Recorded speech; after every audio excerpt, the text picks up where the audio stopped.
Hello everyone! Nandito tayo ngayon para pag-usapan ng ilan sa basics ng photography at para rin alalayan yung mga tao na nag-uumpisa pa lang or gustong matuto mag-shoot. Kung naka-mobile phone ka, Digicam, DSLR, or meron ka natatagong film cam noon at gusto mo pang gamitin, welcome lahat dito, kahit sino. So, basic. Ano nga ba ang basics ng photography? Nandyan ang conceptualization, framing and composition, post-processing, genres of photography, at syempre yung exposure. Yung exposure, ito yung pag-uusapan natin ngayon sa video na to. Magpo-focus lang tayo sa tatlong topics ng exposure. Yan ang ISO, aperture, and shutter speed. Pag-uusapan din natin dito kung ano yung relationship nila sa isa't isa. Wow, yung relationship. Anyway, ano na? Umpisahan na natin to. Tara!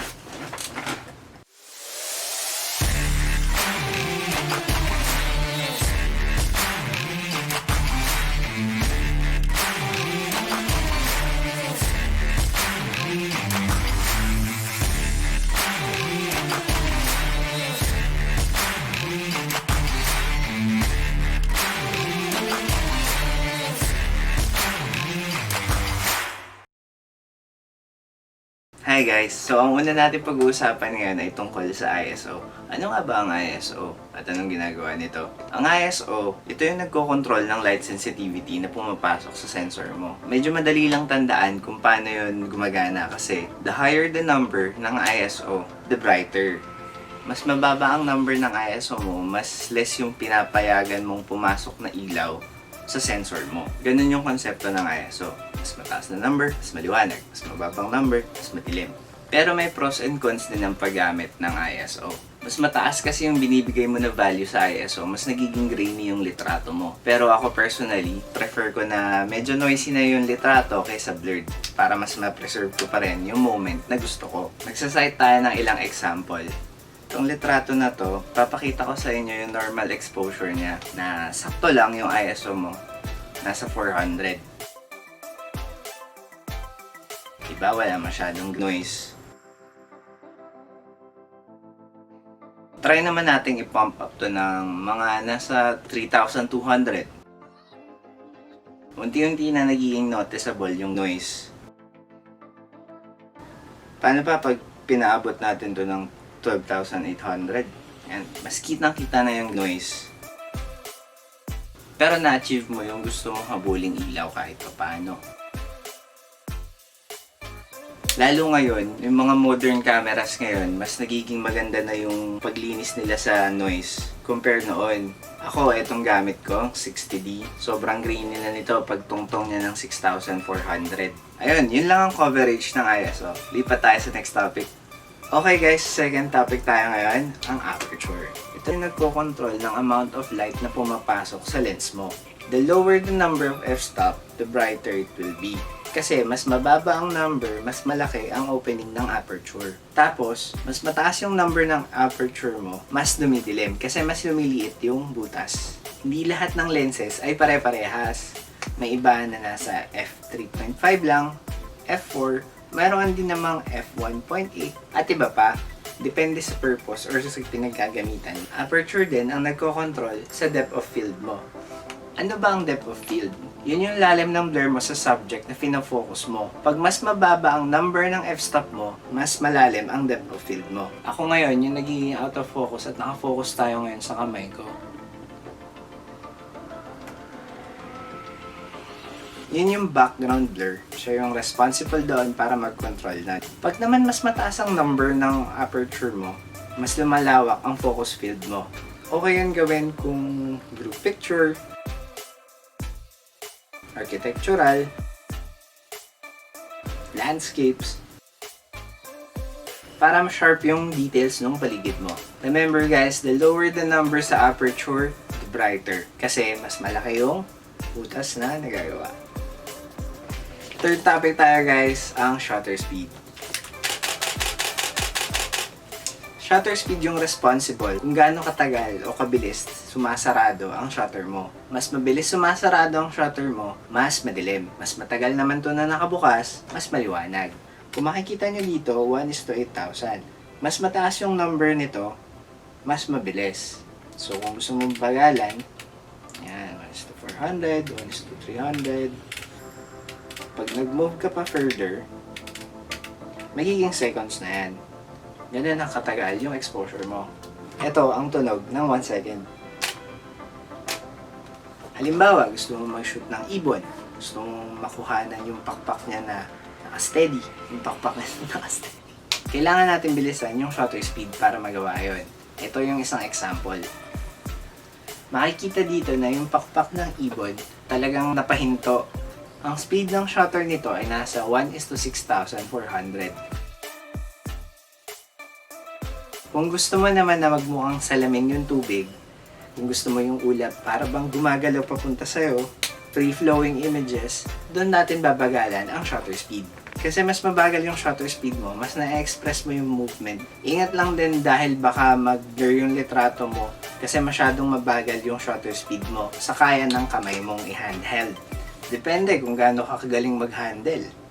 Ako, sa litrato 1:20 lang yung kaya ng kamay ko. Pag nag-move beyond that, nag-blur na yung kuha ko. Kaya if ever mahaba talaga yung exposure na gagawin nyo, maganda may dala kayong tripod or somewhere na mapapatungan. Be resourceful. Kapag naka-manual mode ka sa camera mo, usually ang max or longest exposure na possible doon ay 30 seconds. Kapag naman kailangan mo ng mas mahaba pa sa 30 seconds, sa ibang DSLR merong tinatawag na bulb mode. Yung bulb mode, ang purpose niya ay hanggat nakadiin ka sa shutter button mo, tuloy-tuloy lang naka-open ang shutter mo. Kaya kung gaano mo katagal didiinan ang shutter button mo, ganon din katagal ang exposure. Pero ingat sa paggamit ng bulb button. Kasi kung wala ka pang wireless remote or pang trigger ng shutter mo, pag hinandheld mo siya na pinindot at nagalaw mo yung camera, baka mag-blur yung litrato mo. Sayang naman yung kuha mo. At yun lang ang tungkol sa shutter speed. Okay guys, na-explain natin yung tatlong topics. If medyo confused pa kayo, balikan nyo lang ng video, wala namang problema dun. Ngayon i-explain natin kung ano yung connection ng tatlo para mas madali nating maintindihan kung ano yung connection nila sa isa't isa. Magbibigay tayo ng example. Kunwari, meron akong kaibigan na magpapapicture sa akin. Uy tol, gusto kong kuha na ng pictures yung mga toys ko eh. Pwede ba yung medyo blurred yung background? Para naman kitang-kita ko yung subject. Paano ba yun tol? Ayan, nandito na ako ulit. So meron tayong given na situation. Gusto niyang picturean yung toys niya at blurred yung background. So, tara! Ano ulit yung kumukontrol sa depth of field? Yung aperture. Tama. Itong lens na gamit natin ngayon is 85mm f1.8. So, ang biggest aperture opening ko na pwedeng gawin ay nasa f1.8. Ang result for having this widely open na aperture ay magiging maliwanag masyado, di ba? So, ano ang dapat natin gawin? Ngayon, mag-a-adjust tayo doon sa dalawang element na kasama ng aperture. Dahil yung aperture yung kailangan natin given the situation. So mag-a-adjust tayo sa ISO and shutter speed para mag-compensate doon sa need ng aperture. Since lumiwanag dahil sa aperture, mag-a-adjust tayo ngayon ng ISO. Bababaan natin yung light sensitivity natin at bibilisan natin ng kaunti yung shutter speed para naman makuha natin yung sweet spot ng exposure na gusto nating i-achieve.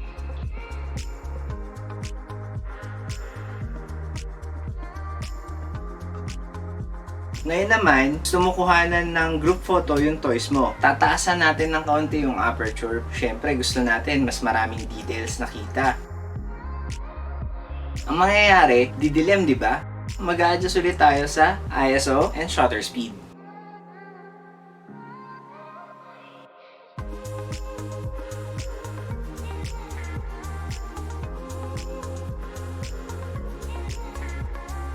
Pwede natin bagalan ang shutter speed hanggat kaya ng kamay natin na hindi magbablur. Pero kung meron kang tripod, mas okay. Lalo na't stationary naman yung subject natin. Yung ISO, pwede mo siyang i-pump up ng kaunti basta yung sa tolerable pa yung noise. Okay, kunwari gusto mong light painting. Ang kailangan natin doon, di ba, is long exposure. Ang magiging priority natin doon sa tatlo, shutter speed. Kailangan natin ng matagal na exposure. Ang problema, pag matagal na exposure ng shutter speed, masyado magiging maliwanag. So, anong possible na gawin? Mag-a-adjust tayo kay ISO and aperture. Pwede natin babaan to the lowest point si ISO. Depende kung gaano kahaba mo gusto gawin yung light painting and yung environmental light mo. Aperture, didiliman din natin yan hanggang sa makuha natin yung desired na liwanag. Guys, okay pa ba? Sana nakuha nyo yung connection nung tatlo. Depende sa need nyo. So, ayun guys, napag-usapan natin yung tatlong pillars ng exposure, ng ISO, aperture, at shutter speed. Na-explain na rin natin yung connection ng tatlong elements na yun sa isa't isa. Na kung minsan, yung isa hindi na gumagalaw, depende sa situation, ang mag-a-adjust is yung dalawa to compensate or to balance yung light. Para makuha yung sweet spot exposure na yun, para ma-express mo yung creativity mo. Ito guys, para sa akin, walang perfect exposure kasi lagi ka lang talagang merong bracket na gusto mo laruin kung saan mo gustong ipakita. Yung guide dun sa camera natin, ayun, nandun yung term, guide lang yan. At hindi ibig sabihin, kailangan sundin mo yung nasa gitna ka lang lagi. For me, pag sinabi mo kasing perfect, nandun ka na sa dulo eh. Parang yun na yung end of the line na parang wala nang room for growth. Naniniwala akong lagi tayong may room for growth. Be creative, be bold, sumubok ka ng bago, huwag ka matakot, walang problema dun. Walang problema kung magkamali ka sa ngayon, at least sinusubukan mo, di ba? May mga tao kasi na ang creativity nila medyo dark yung photo, may mga tao naman na gustong medyo bright, pero may impact. Huwag kayo matakot, mag-shoot. Huwag kayo matakot mag-eksperimento kasi mas matututo ka hanggat ginagawa mo eh. Ako nandito lang ako para i-share yung alam ko at maging gabay dun sa kung paano mo siya i-apply sa actual. Since quarantine ngayon, baka may time kayo kahit sa loob lang ng kwarto, sa loob ng bahay, hanap kayo ng subject na pwede nyong kuhanan ng litrato, malaruan mo, or shoes, chinelas, anything. Para malaman mo lang at maintindihan mo yung connection pa ng tatlo. Kasi pag nagamay mo na yung pagkakakonect-connect nila at nabalance mo lang magtimpla ng exposure, sunod-sunod na yun. Guys, don't be consumed by the technology. Mabilis na ngayon lahat, lalo na yung mga pag-upgrade ng camera. Ang high-tech na kasi talaga at huwag kang matakot kung ang gamit mo Digicam, mobile, iPad, any form is pwede naman as long as naiintindihan mo na yung basic principle ng exposure. Kasi may mga phone cam ngayon na meron ng tinatawag na pro mode or manual mode. Yun yung manual mode nila. Pwede mong templahin doon yung ISO, pwede mong templahin yung shutter speed, yung aperture, yung iba pwede. Kaya ma-apply mo rin yung napanood mo dito. Sa Digicam naman, may iba rin na programmable yung ISO, yung aperture, yung shutter speed. Kahit dalawa lang doon or isa yung nagagalaw, okay lang yun. At least masubukan mo na para, uy, ganito pala yun. Oh, ito pala yun. Mga ganong moment, masarap sa pakiramdam yun. Kasi alam mong natuto ka, alam mong mas gumaling ka than before. Yung mga ganong bagay ang nagbibigay saya sa mga kagaya namin na nagsishare ng alam namin sa inyo. Sa Digicam din ako nag-start noon, way back 2010. Hanggang sa magkaroon ako ng sarili din. Maliit lang yun, Canon na Digicam. Ayan din siya. Tapos, since hindi ko makontrol yung basic exposures, medyo fix lang siya. Automatic yung exposure. Doon ako pumunta sa bagay na pwede kong gawin kahit yun. At sa susunod natin na video, yun yung pag-uusapan natin.